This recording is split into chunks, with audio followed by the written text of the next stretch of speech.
Well guys, we didn't make it too far here. Found our first issue. That flashing light is normal, that's the park brake, but this light right here is not supposed to be on.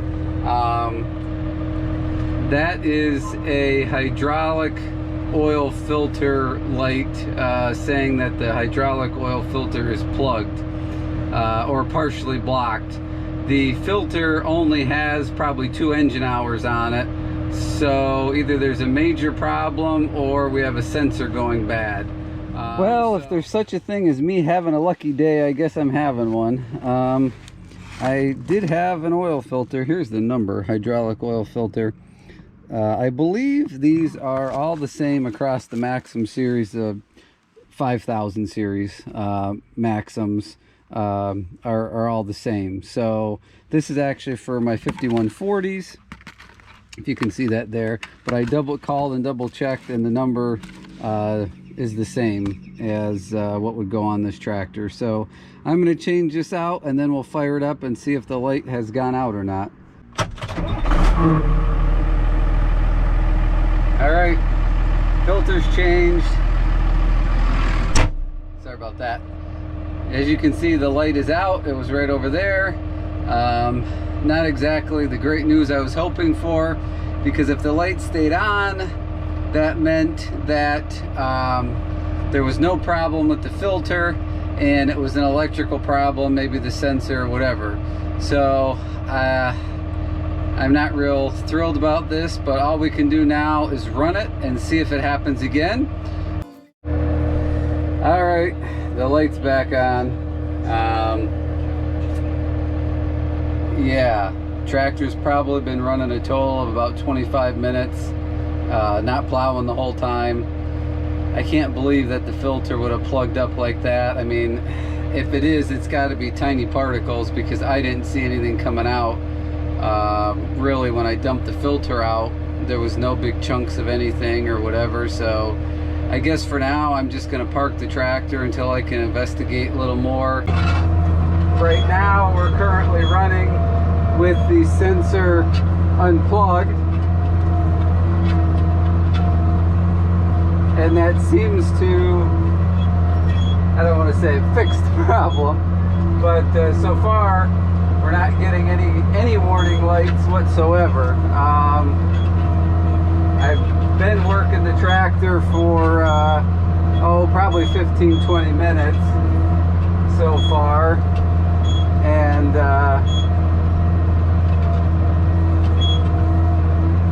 so far so good. So if the light doesn't come on, then that'll mean that there was a little damage to the wire leading to the sensor. Possibly could have been shorting out, or the sensor itself is going bad or gone bad. So we're gonna run it and see if any lights come on. All right, welcome back. Let's see, it's probably been a week or so since the last clip of this video, and you know, I've run the tractor with that sensor unhooked and no light came on.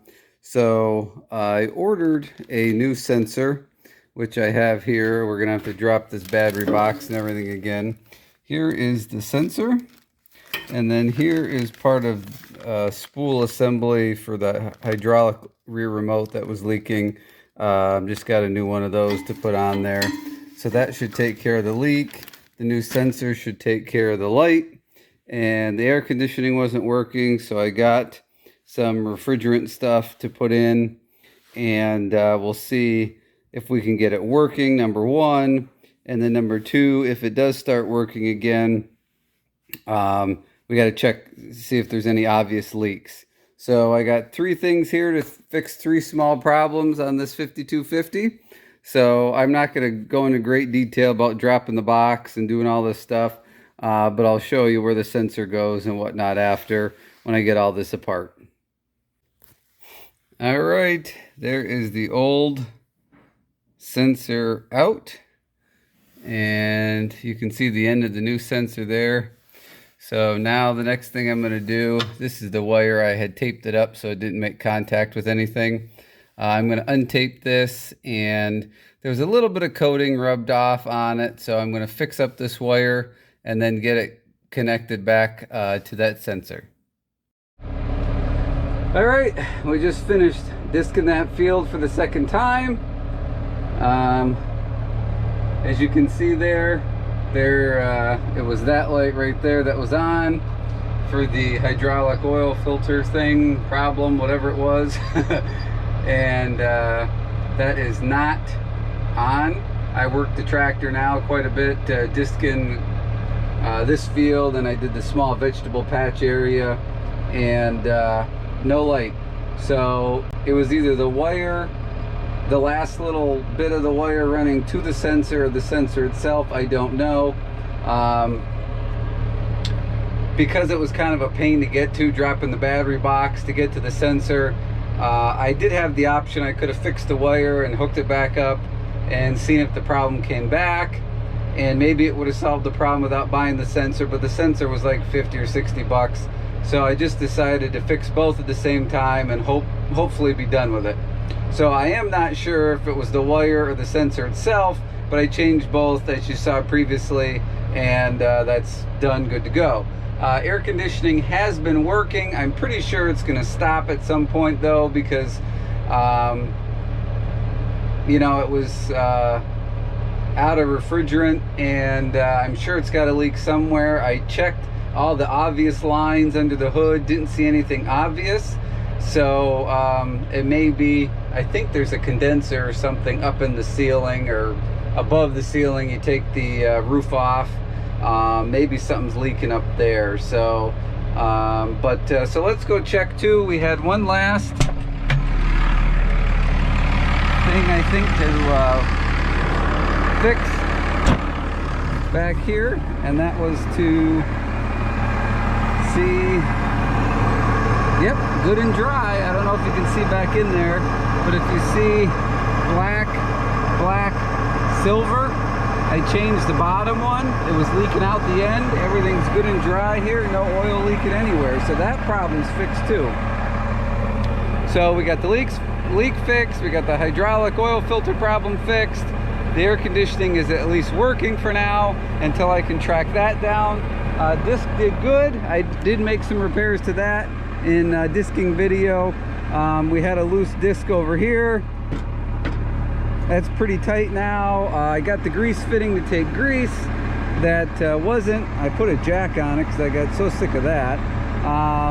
And I don't remember if there's anything else, but basically we got everything fixed up. Oh, the scrapers, disc scrapers. I made a bunch of these. These are homemade here. We were missing some, and the John Deere dealership that I deal with, even though I had the serial number and stuff, they couldn't find parts. I don't know, I'll have to try different shoots or something. So I couldn't get the scrapers, so I just ended up making my own. So now on the front row we don't have anything clogging up. I still have a few missing on the back row, but anyway, that's the end of this video here about the tractor. For now, most of the stuff is fixed. Overall, I'm still very happy with the tractor. I'm not surprised there's some issues popping up. I've actually had my eye on this tractor for about a year. It's been for sale, and so it's been sitting outside, not doing anything at the dealership for about a year. And you guys know, moisture, just the gremlins that happen even over the winter time when equipment sits, that you park it in the fall, it had nothing wrong with it, you get it out and all of a sudden there's problems. So I don't think it's a bad tractor. I don't think the person that sold it to me is, misrepresented it. It's just, this stuff happens when you start using it. It's got almost 10,000 hours on it, so I mean, it is what it is. It's not brand new by any means. So overall, I'm happy with it. It's been really nice to have something that I know can pull some good weight around here. But anyway, so if anybody has any issues with a tractor like this, there's a couple of things to look at.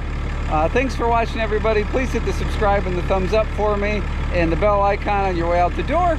And hey, I hope to see you guys on the next video.